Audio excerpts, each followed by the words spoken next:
to thank you for your service and all you've done for this nation. And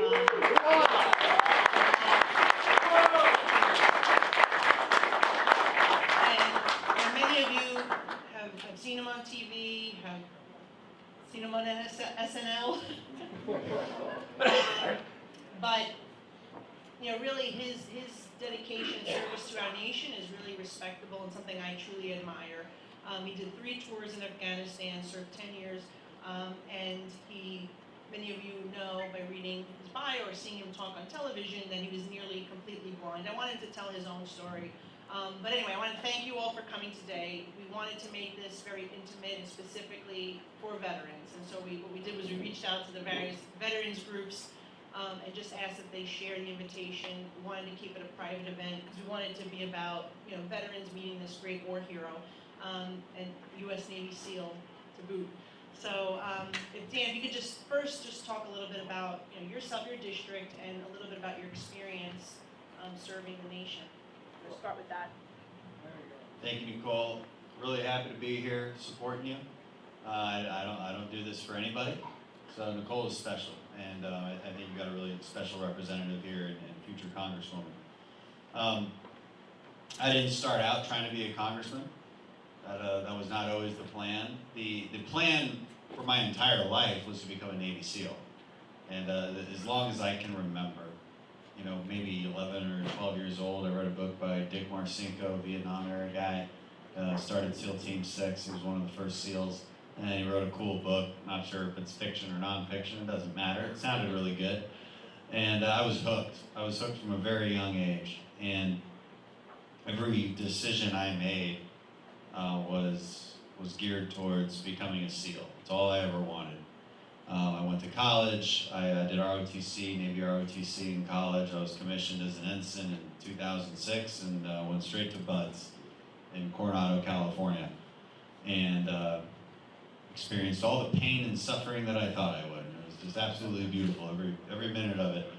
I started with Class 261. I broke my leg in the middle of Hell Week, and Hell Week starts on a Sunday. My leg finally fractured on a Tuesday. And I got the benefit, we call this full benefit training, because you get to start over and do it all over again. So you get to really make sure that you understand what it's like to be wet and sandy and cold all the time, which is what BUD/S is. And I eventually made it through with Class 264. I joined SEAL Team 3 when I finally put the Trident on. I'm wearing it today. And the Trident is special. I don't know if there's any ex-UDT or SEALs in here, but the symbology of the Trident is unique because of the eagle. The eagle is one of the only bald eagle in American symbology that has its head bowed. And it's, because most of the time you see an American eagle and some kind of government symbol, and the American eagle has its head upright and it's proud looking. But this one is different, it's bowed. And it's bowed because we believe in humble service. We believe in sacrifice to the American people. And I think all of you believe in that as well. It's a very cool thing that I love about this symbol. It's also in my eyeball, or my ex-eyeball, I guess you would call it, the thing that used to be an eyeball. But we'll get to that part. So I did my first 2 deployments with SEAL Team 3. I deployed to Ramadi. I worked out in El Anbar province. We fought Al-Qaeda in Iraq out there. And my 3rd deployment to Afghanistan in 2012. And about 6 or 7 months into that deployment, one of my interpreters stepped in front of me. He was responding to a call, one of our Afghan interpreters, and he hit a pressure plate right there. And basically a landmine, but homemade. And they're everywhere. I mean, they're all over the place in Afghanistan. You really can't escape them. We're not even scared of their gunfire, really, because they suck at shooting. But it's true. But they lay IEDs everywhere. I mean, it's the #1 threat, and it's meant to maim us. It's not meant to kill us. It's meant to create chaos, and really diminish morale, because the American people see guys with no legs and they see guys with no eyes, and they think that diminishes morale. They're playing the long game, and they play in this realm of irregular warfare, which is hard for America to fight. And so he stepped on that IED. He was almost immediately killed. He didn't die right there, but he died later. He immediately lost all his limbs because this was a big one, and it was covered by hard rock and metal inside of it. And so I was sprayed with that entire blast. He was only a couple feet in front of me, and I just happened to be looking right at him when it happened.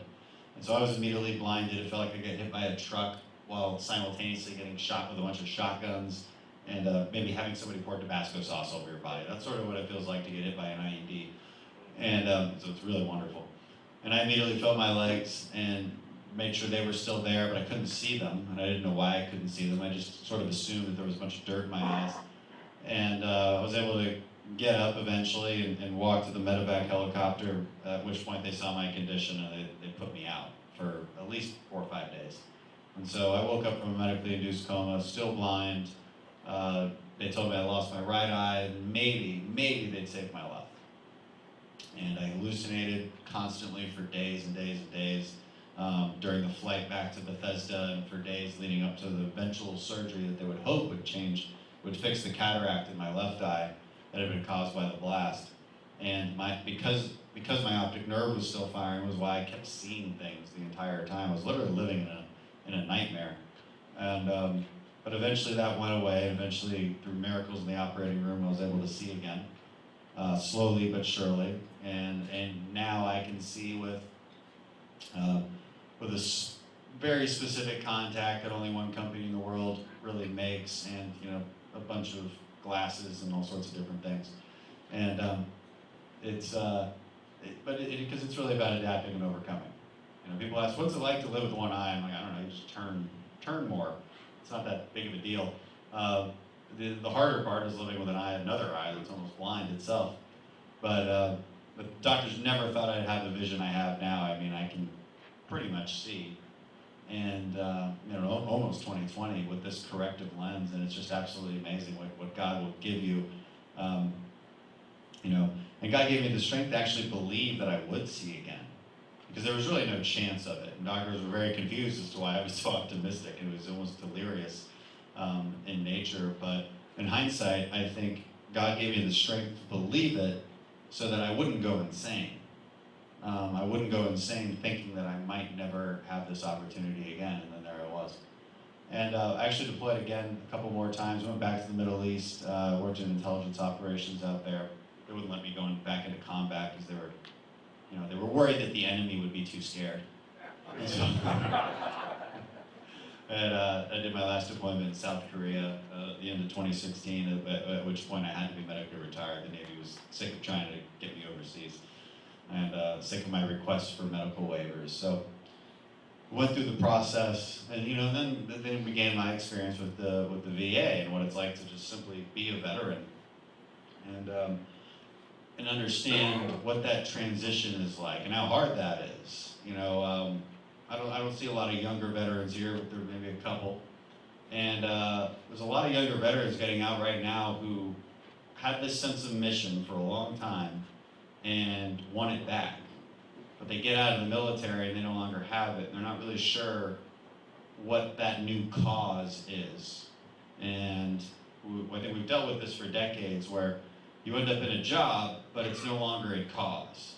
And that's hard on people.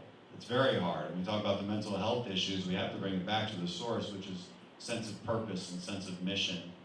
And that's why organizations like this are so great, because they give us that sense of community again that we maybe lost in the military. And it's hard to find it.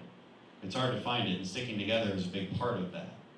And so I appreciate what you all do in probably helping new veterans find that sense of purpose and get them back on their feet and find that sense of community.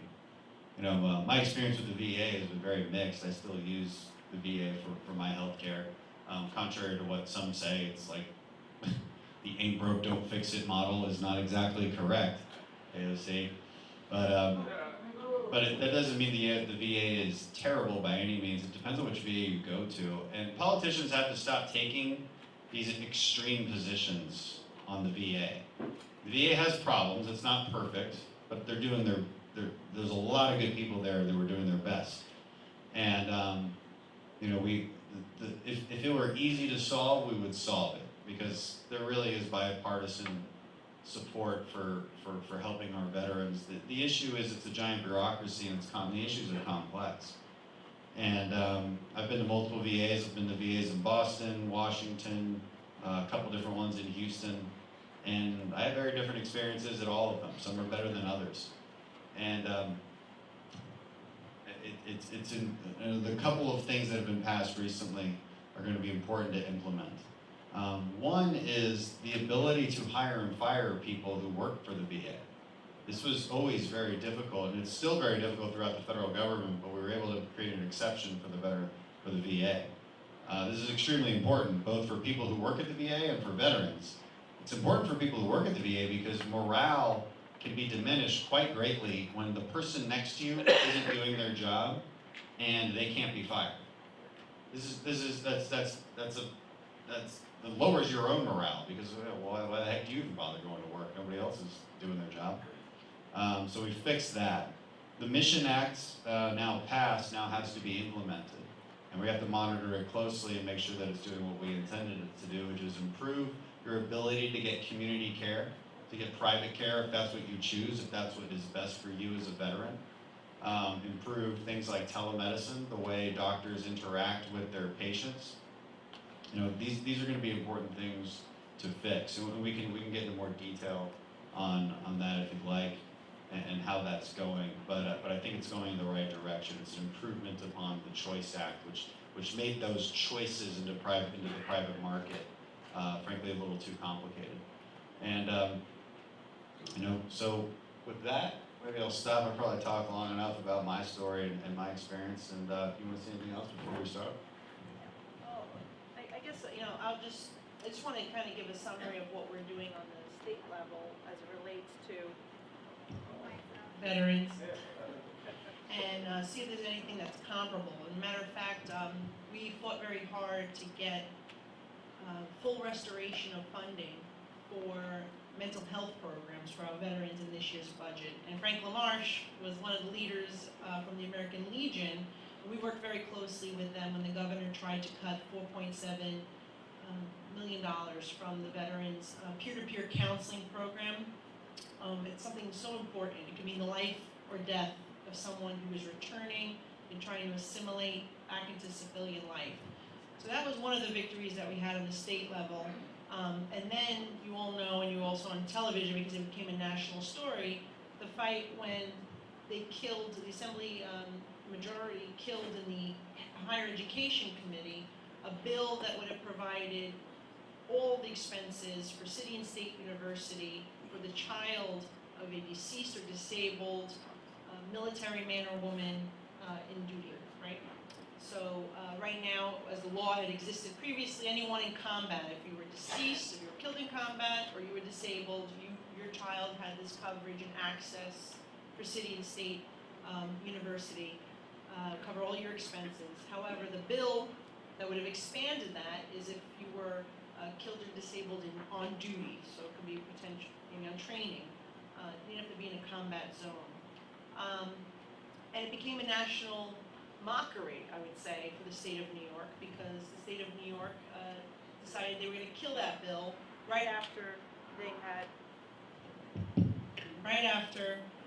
the state budget allocated $27 million to provide college tuition for those who are in the country illegally. And it became a big story, and many of you had commented that you had seen me talk about it on the Tucker Carlson show, and then shortly after that, the President of the United States even tweeted and called them out.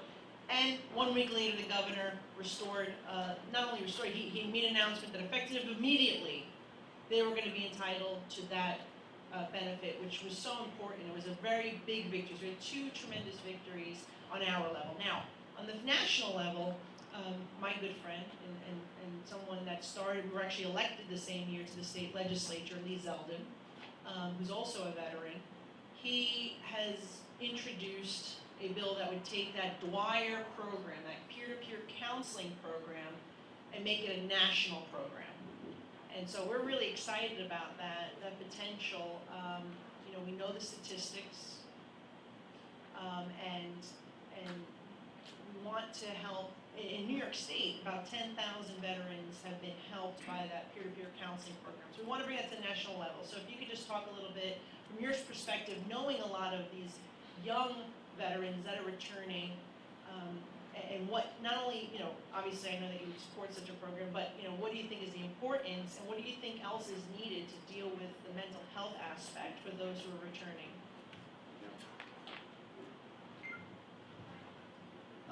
Mental health has proven to be one of the more salient issues. I mean, we're having veterans almost commit suicide in a sense of protest.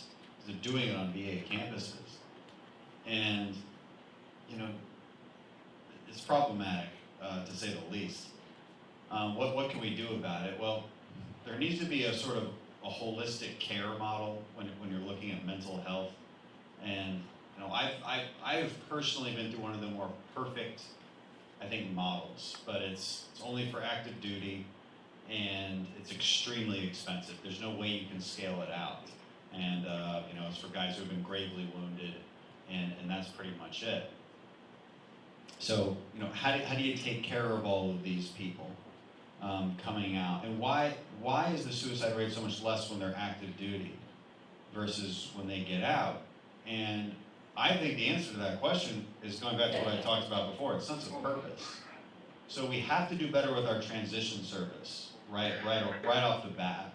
There's a lot of really great nonprofit organizations that do this specifically. I mean, they find jobs for veterans, but they find the right job for veterans. I think that's enormously important. And you can go through a whole list of these nonprofits, and they're well funded, and they're starting to do really good work.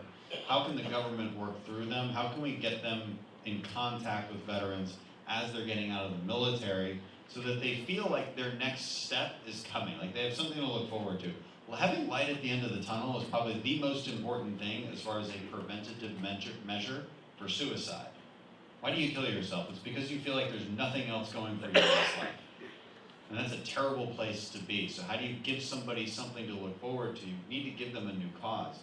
The transition problem is so important, and I don't think it's given enough attention as it relates to the suicide problem. These are interconnected, and we talk about them separately, but they're interconnected.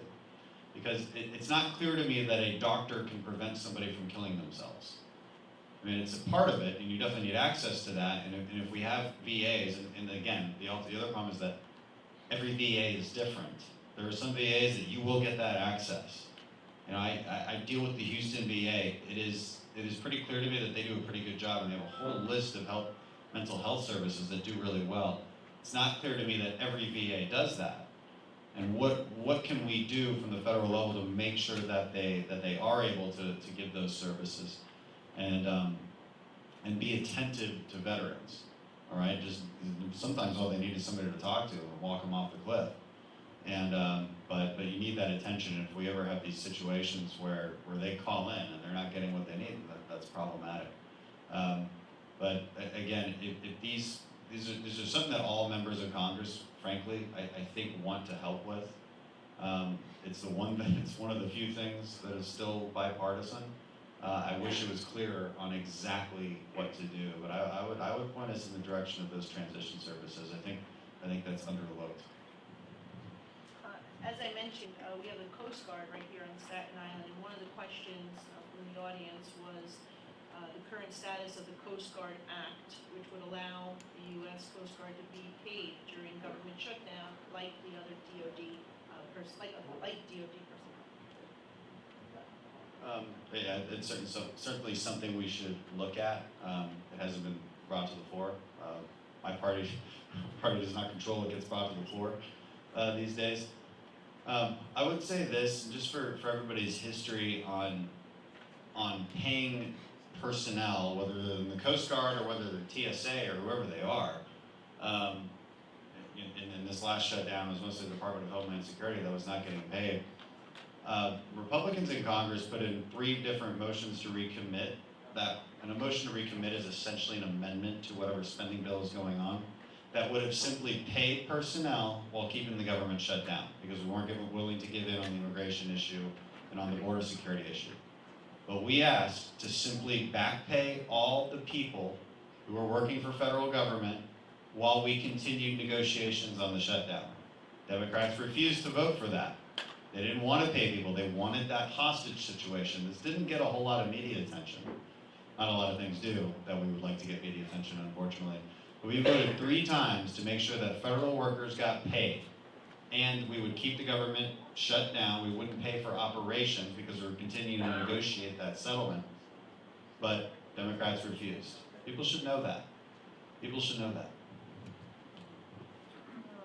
So we have one question here from Frank, retired FDNY, retired U.S. Army. Are you supporting the 9/11 Victims Compensation Fund for its continuation, or at least considering it? Oh, well, yeah, of course. I mean, look, on the bottom line is I think there should definitely be a victims fund, a compensation fund. It's still in committee and it's still being worked out. The reason I'm being asked this question is because of a very dishonest and disingenuous, let's say attack or you know, well, let's say attack on me based on my comments about what Ilhan Omar said about 9/11. And I, of course, disagreed with her comments on 9/11 and thought that they were dismissive of what actually happened, and I still stand by that. As a way to cover for her, certain representatives like Alexandria Ocasio-Cortez and Max Rose tried to draw attention to this fact that I hadn't yet co-sponsored this particular bill. Now, if we're getting to a point in politics where we look for bills that are still in committee and then try to figure out who hasn't co-sponsored it yet, and then attack them for supposedly refusing to support it, which is wholly untrue, then we've gotten to a really bad place in politics. A very, very dishonest place. Okay? But not through a port of entry. What is your view on whether they're a criminal and be able to receive any benefits? That's an easy one. According to U.S. Code 1325 of the law, it is a criminal act to illegally cross our border. And obviously I've been asked that question a few times, which is why I can reference the exact law. It is a criminal act when you cross our border between ports of entry. What has happened, the reason there is a big crisis right now is because of the incentives there. The incentive that we have is to run across our border with a child and claim asylum. Everybody has figured this out by now. That's why we had 103,000 people apprehended just this last month. That's just in March.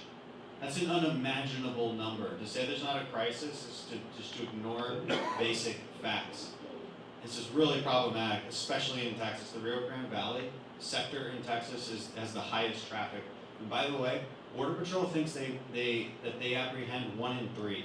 So we can actually triple that number. It's more like 300,000 people coming across. Because here's what the drug cartels do. By the way, drug cartels have complete operational control of the southern border. So what they do is they have all these people pay them. And these aren't bad people necessarily, okay? They're economic migrants. They're not fleeing persecution necessarily either. In fact, about between 80 and 90% of them are shown not to have a valid asylum claim. They just know that they can take advantage of the system that we have, because if they have a child with them, they'll be let go into the public. This is really problematic. Drug cartels have them pay them, and it's hundreds of dollars per person. All right, they pay the drug cartels. They say, drug cartels bring them to the edge, and they say, walk across right here. You won't drown. It's like knee-deep water in the Rio Grande. And they walk across, and they'll say, hey, just keep walking until you run into Border Patrol. They'll take care of you. So they do. They take care of them. And it takes hours, because they have to process every single one of these people. It's usually groups of, it could be 20, 30, 40, 50, 100, 200 people. Biggest group is over 400, and that was just recently. What is a couple Border Patrol agents supposed to do? It's amazing these guys and girls keep going to work every day. I just can't even imagine it. These people are so dedicated to their job. They're not protecting the border anymore. They're processing people in a humanitarian aid kind of way. It's not fair to them, because Congress won't fix the laws. Democrats keep pretending there is no problem. And so who is this bad for? Well, it's bad for our sovereignty on a very basic level. We have a right to manage who comes in and out of our border. It's also bad for these children. These children are being dragged across. A lot of these children don't belong to anybody. It's not their parents bringing them across. And sometimes Border Patrol agents see the same kid recycled through over and over and over because these people have figured out that they can, as long as they have a kid with them, they can say they're a family unit, they won't get deported back. See, our system works okay for single adults. A single adult will be held differently. That case will be adjudicated more quickly and they can be sent back. It doesn't work that way with family units. Basically, a family unit simply means you have a child with you. Because of this loophole, they've all figured out that all I have to do is jump across, claim asylum. All right? Now they'll be let go. They'll be told to show up for their court date months and months later. Do they ever show up? Hard to say. All right? It's catch and release, and it's completely unsustainable. What else is it bad for? It's bad for legal immigrants. It's not fair to legal immigrants. If we want to have a conversation about increasing legal immigrant quotas, let's have that conversation. But that's not what Democrats want to do. They want to say that we should have to let all of these other illegal immigrants in first, let them cut the line. All these legal immigrants, by the way, are raising their hands saying, wait a second, what about us? We did it the right way. This isn't fair to legal immigrants. This is wholly immoral for legal immigrants and also for refugees and asylum seekers from around the world who have legitimate asylum claims and want to come to this country. This is not fair to them. Our asylum process is completely overwhelmed, and we're not being fair to people, again, around the world who might want to partake in that asylum process. I actually saw it was a hearing with then Secretary Nielsen, Department of Homeland Security. You brought up some really good points, particularly about drugs being smuggled into our country, and the fact that, you can only actually say how much is detected at a port of entry. But obviously, if we don't have a secure border, people will find those places where it's vulnerable and then smuggle through this. We really don't have a really good accounting over how much drugs is imported to the southern border. We also know that fentanyl is produced mostly in China. The president actually made a great deal to try to prohibit that now from being manufactured in China and being brought over. However, now the chemicals can be sent to Mexico, and that's the other problem that we have. It's still smuggled in. So maybe you want to comment, just because obviously your district, this district, very much affected by heroin epidemic, fentanyl. It's killing so many of our young people. So I just wanted to see what your thoughts on what we can do based on your experience and your conversations with the Department of Homeland Security, because it seems to be some that believe that this is not a crisis, that we don't need to secure the border because this really isn't happening, but it is happening. So I just want to know from your perspective, being on that committee and having partaken in that hearing. You actually summarized the points pretty well, so I'll just add a few more details. And on the drug issue, so I'm going to give you the argument and the counter-argument. So Democrats will say, well, the real killer drugs, fentanyl, they're coming through points of entry. That's mostly true, but from what Nicole was alluding to was another fact that you have to realize. We catch the ones at the point of entry. We obviously don't catch the ones in between points of entry, so it's much more difficult to measure that. All right, you can't understand the inflows if you can't catch them in the first place. More bulk drugs come in between points of entry, things like marijuana, because they're bulk. They're hard to hide in a truck going through a point of entry. So that's another reason why. We do need better technology at our points of entry to stop things like fentanyl coming in. And those funding for that technology was actually in a lot of these bills coming forward. But Democrats fight us at every turn. All right, well, because what they'll claim is, well, you only need technology. No, you don't always only need technology. You do need barriers as well, because here's the thing. Now, let's they get drugs across. They have a car. They jerry-rig barrels to it so it'll float. They push it across the Rio Grande with a bunch of drugs in it. They take the barrels off and they drive it away. It's amazing. I mean, it's they're very creative. And you know why they can drive it away? Because there's no wall. And there's not enough Border Patrol agents to actually patrol these areas. These guys are completely overwhelmed. Again, why? Because they're dealing with 50, 60, 100 people coming across and claiming asylum. That holds them up for hours. Meanwhile, drug cartels have drones. They're scoping out different routes. They're seeing where it's clear. when they put these kind of vehicles across. You know, it's really problematic. And the fentanyl thing is killing, what, 70,000 people every year, more or less, dying from opioid deaths. It's mostly hitting the Northeast. And the Northeast is hit extremely hard. The Midwest and the Northeast are hit extremely hard by this.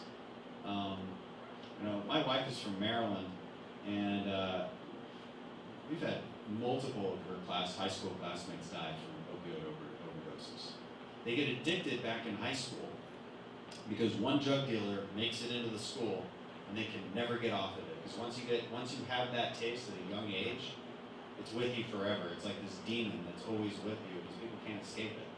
And it's the saddest thing in the world. You know, you have to have a war on drugs. You have to fight the supply because the supply does create demand.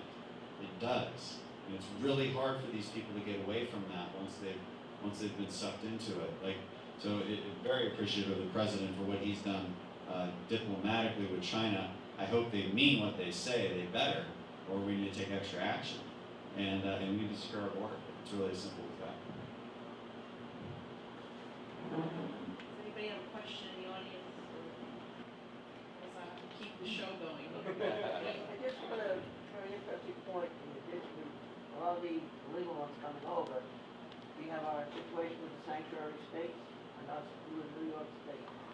And I kind of wonder, maybe you might be thinking ahead of it, you know, they talk about Social Security and Medicare.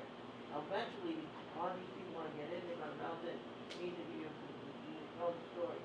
And I'm wondering, do you think eventually these people, the cities are not helping them? You know, New York City, they're giving them ID, they get a driver's license, they can walk in any poll section. They don't want license in there 40 years. New people come in, they can hardly speak English. They come up, you can't ask them, you know, yourself, you've heard the stories. You can't ask them where you're from, you know, they're not citizens. And what I'm trying to ask is that, do you think this will eventually affect the federal programs like our seniors with Medicare and Social Security and that? Because I hear it more and more, running out. And I think this is one of the key factors too. Maybe I'm wrong, but I see that as part of the problem. Sanctuary states. If I could just comment on the topic is sanctuary cities and sanctuary states. So obviously New York City is a sanctuary city. I just want to give you an update on where we're at here. And one of the things is that, first of all, Bill de Blasio's sanctuary city is one in which we protect individuals who are not just here illegally, but also convicted of crimes such as sex abuse, patronizing a child for prostitution, forcible touching, welfare fraud, ID theft, grand larceny, drunk driving. Those are all examples of crimes in which law enforcement have their hands tied and unable to cooperate with federal authorities. There's a bill right now that has come before us in Albany. It's just been introduced yet, and I don't know what they're going to do, whether they're going to pass it or not. I honestly can't tell you at this point. But the way things are going, I would say the chances are it's going to become law. And that bill basically says, it's the same policy, some of the crimes are different, but under that bill, if someone committed murder more than 5 years ago, they would be protected, okay? If someone committed rape more than 5 years ago, they would be protected. So it would prohibit cooperation with federal authorities. The budget that just passed in Albany actually, in terms of misdemeanors, reduced the number of days for maximum sentencing from 365 days to 364 days. People see what's happening right now in the city with sanctuary cities and with this idea that we're going to decriminalize multiple crimes across the city. You know, it's just what's happening. Now the IDNYC, and you brought up the IDNYC, and as you know, I have a lawsuit that's still sort of out there against the city for destroying all the records, the background documents. And we cited the 9/11 Commission report when I filed this lawsuit, and the 9/11 Commission report recommended was that we be more stringent when issuing identification to people, right? Government issued identification. They're using expired passports, expired visas from other countries. We don't even know they're real, they could be fake. You know, we know that there's a market there for these fraudulent passports. Now you're gonna have someone come, you're gonna apply for the IDNYC, they get the IDNYC, now they have a government issued ID card, and then they destroy all the background documents. We don't even know what we gave them to. There was an investigation. If a court ordered release of that information, it's not there. It's just not, it's not there, so they can't even comply with court orders. It's ridiculous. Right now, there's a restraining order, the destruction of multiple the initial million records, because we filed that lawsuit. The judge for 3 years has not issued a decision, and because of that, they have to be remained in that. So anyway, my point being that now, in Albany, they want to introduce the driver's licenses, okay, for those who are in the country unlawfully. And my number one question, the first question is, are they going to destroy the background documents too? Because for citizens, they keep the information on file for at least minimum of 5 years. And so the question is, are you going to do the same thing? Because this now allows you to board a plane, allows you to rent a car. I mean, it's just, you know, the same things that the hijackers in 9/11 did, right? We're going to allow this? I mean, when you say never forget, I mean, it looks like New York City, these officials that are my colleagues have forgotten, because they're doing these things that are putting us at risk of another attack. And that is something that we should all be very much concerned about. But bringing to your point about voter fraud, this is the last point before I'm taking over the show here. With voter fraud, there have been states that have non-citizens accidentally registered to vote through automatic registration. So automatic registration, which they're looking to do in the state of New York too. So I find it very suspicious that we're doing both automatic registration and these driver's licenses at the same time. Because what's happening is in some states, I think Texas actually, I don't know if Texas was California, I know there's a couple, NPR wrote a story, Pennsylvania had some issues, where non-citizens were automatically enrolled to vote accidentally, of course. And it's the combination of both the driver's licenses as well as the automatic enrollment, okay? So that's what we're trying to prevent here. And because we don't have a voter ID law, and we'll never get one passed in the state of New York, that's a major concern for somebody, for any of us, right? For people who just want honest elections. First of all, that's why at the state level these things are so important, and you should elect people to Congress who understand how important it is from the state level. So give it up for Nicole, please. I mean, that's yeah. Go ahead. Even that means clap. The original question was about Social Security and Medicare, and you know, but Nicole did a really good job outlining how non-citizens seep into these programs. And it's little by little, it's through all of these little loopholes. It happens, and each state is different. You know, at the federal level, you know, they are not qualified for them, period. But again, how can that fraud happen, and how can each state facilitate it if they want to, especially the sanctuary states? That's extremely problematic. I have a hard time understanding why a voter ID law is so bad. So in Texas, we have a voter ID law, and it's really hard for me to imagine that somebody feels like their vote is oppressed in some way. It's really crazy. I mean, we have 2 weeks to early vote. You go in from 7 a.m. to 7 p.m. You can vote on Saturdays, and then you have the election day itself. There's no way that anybody can claim that it's impossible to vote. I mean, there's just no way. This idea that minorities can't get IDs is frankly racist. Frankly, like let's go up to and ask minorities just around town and say, "Would you have an ID?" They're going to say, "Of course I have an ID." What's wrong with you? Why are you asking me that question?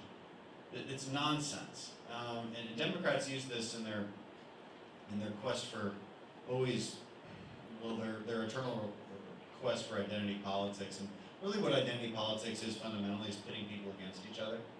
So the reason that they talk about voter fraud or voter oppression and voter suppression and things like that is they want to convince people and immigrants that they are for them and we are against them. This is fundamentally not true. All right, we just believe in having a system that is sustainable, where rule of law is enforced. You have to have some kind of standards and rules to live by. That is the point of a government. That is the point of living together in a society. And I don't think we're asking too much. I think it's too early, getting back to your very original question, it's too early to say whether Social Security and Medicare are affected by these things right now. That being said, Social Security and Medicare are already on a path to insolvency. Medicare goes insolvent in 2026 and Social Security goes insolvent in 2035 because we've never had an adult conversation in this country about how to get them on a path to solvency. Okay, we just keep promising people more things. What have politicians been promising you for decades?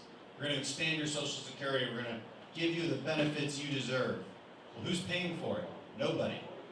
Nobody. Your grandchildren are. This is not fair to the next generation. My generation gets totally screwed on this deal. It's not fair. Because we promise too much. The population is aging, there are less workers as per ratio to retired citizens. So that's why these systems are going broke. And we have to have adult conversations about how to rein them in before it's too late. Because the other option is you tax younger people. I don't think that's fair either, frankly, because they're trying to they're trying to start a family, they're trying to make it in life. So what do? Well, I think what young people have to do is raise our own retirement age. So I don't think I need to retire at 67, I should retire at 70. It should be that simple. That's what my generation is going to have to give to this. We're going to have to retire later.